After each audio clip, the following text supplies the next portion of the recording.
ایک ایسی آیت ہے جسے اگر آپ پڑھیں اور اس پر غور کریں اور اسے سمجھنے کی کوشش کریں تو زندگی میں چاہے کتنے بھی اتار چڑھاؤ کیوں نہ آ جائے، کتنی بھی مصیبتیں کیوں نہ پڑ جائیں، کتنا بھی بڑا نقصان کیوں نہ ہو، آپ بے فکر رہیں گے اور اللہ پر آپ کا بھروسہ بڑھ جائے گا،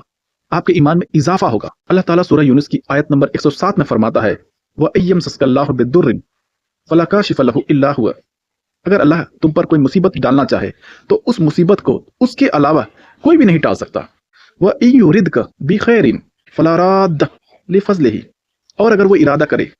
تم تک اپنے کسی فضل کو پہنچانے کا تو اس فضل کو، اس چیز کو تم تک پہنچنے سے کوئی نہیں روک سکتی۔ يُصِيبُ بِهِ مَن يَشَاءُ مِنْ عِبَادِهِ،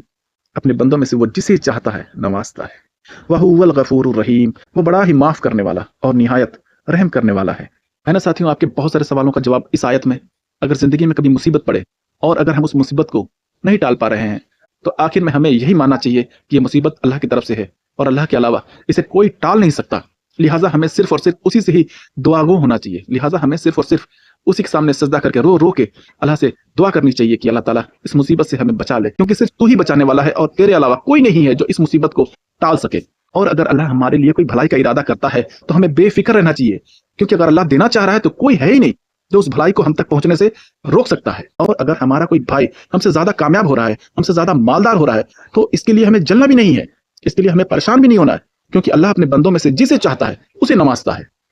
ہمیں اللہ سے دعا کرنا چاہیے کہ اللہ تعالیٰ ہمارا بھائی ترقی کر رہا ہے، ہمیں بھی ترقی عطا فرما، ہمیں اس سے کوئی حسد نہیں، کوئی جلن نہیں، لیکن ہمیں بھی اپنے فضل سے نواز۔ وَهُوَ الْغَفُورُ الرَّحِيمُ، اللہ کی رحمت سے کبھی مایوس نہیں ہونا چاہیے۔ اگر کبھی بھی کوئی بھی غلطی، کوئی بھی گناہ ہو جاتا ہے تو ترنت اللہ کے حضور ہمیں نتمستک ہو جانا چاہیے اور اللہ تعالیٰ سے دعا گو ہو جانا چاہیے کہ اللہ تعالیٰ ہم سے غلطی ہو گئی، ہمیں معاف کر دے۔